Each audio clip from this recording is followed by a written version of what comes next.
మేడారము మేడారము మేడారం జాతర ఎప్పుడు చాలైతదా, ఎప్పుడు పోదామా, తల్లుల గద్దెలకు ఎప్పుడు మోకులు పెట్టుకుందామా, నిలువెత్తు బంగారం ఎప్పుడు జోకిద్దామా అని మస్తు మంది భక్తులు ఎదురు చూస్తుర్రు.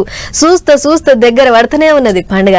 ఇంకో 20 రోజులే ఉంది పెద్ద పండుగ చాలయ్యేందుకు. ఇక పండుగకు ఏర్పాట్లు ఎట్లెట్లయితున్నాయి, అసలు మేడారానికి భక్తుల తాకిడి ఏ తరీకలుంది అంతా ఒక్కసారి అరుసుకునొద్దాం పారి. చూస్తా దగ్గర పడుతూనే ఉంది మేడారం జాతర.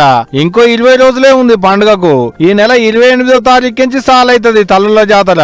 31వ తారీఖు దాకా నడుస్తుంది. అంటే ఓ 3 వద్దుల జోలుకుంటది అన్నట్టుగా. పండుగ దగ్గర పడుతుండటంతో పనులన్నీ మస్తు రువడి మీద అవుతున్నాయి. ఓ రోజు అధికారులు, ఇంకో రోజు సర్కారు తరపుకించి మంత్రులు తలారోకు తగిలి పనులు ఎట్టెట్టయితున్నాయి అని అరుచుకొని వస్తువులు కూడా. మంత్రి సీతక్క అర్ధరాత్రి పోయి అంతా తిరిగి పనులన్నీ అరుచుకొని వచ్చింది. 17 వచ్చేటి దానికంటే ఈ పార్కి ఇంత ఎక్కువ మంది వచ్చేటట్టులట భక్తులు.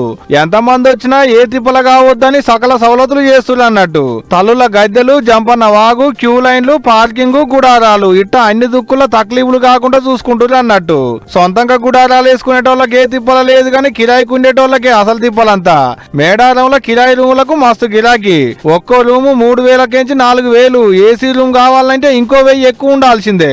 గంత కిరాయి అంటే ఓ నెలకో లేకుంటే జాతర షెడ్ వరకు అనుకునేటోళ్ళు అదేం కాదు, ఒక్క రోజుకేనాట. అంతేకాదు గుడారాలు వేసుకొని కిరాయికి ఇచ్చుకునేటోళ్ళు బోచ్చాడు మంది. ఆడ కూడా అంతే, ఉండేటి మనుషులను బట్టి కిరాయి.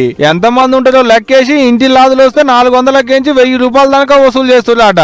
ఒక్కో గుడారం కింద ఎంత లేదన్నా 200 మందికి మీదనే ఉండొచ్చు అనేది అక్కడ వాళ్ళు అంటున్నమాట. మేడారం చుట్టూ వ్యవసాయం భూములే నాయే. జాతర అయ్యేటన్ని రోజులు వ్యవసాయం చేయరు కదా. ఆగో అందుకనే రైతులతో మాట్లాడి భూములు లీజుకు తీసుకొని ఈ ఉపాయం చేసి అన్నట్టు బిజినెస్లు చేసుకునేటోళ్ళు. దీపం ఉన్నప్పుడే ఇల్లు చక్క పెట్టుకోవాలన్నట్టు చేస్తున్నారు అన్నట్టు. జాతర నడిచేది 3 వద్దులే కానీ జాతరకు ముందు ఓ నెలల సంది వస్తూనే ఉండి, జాతర నడిచినాక ఇంకో నెలల పాటు వస్తూనే ఉంటారు. ఆయే గట్లు చెడి భక్తులతో తలలో గల్ల పెట్టి వ్యాపారం ఏమో గానీ మేడారం చుట్టూ ఓ 4-5 ఎకరాల భూమి ఉంటే పైసలే పైసలు పోండ్రి.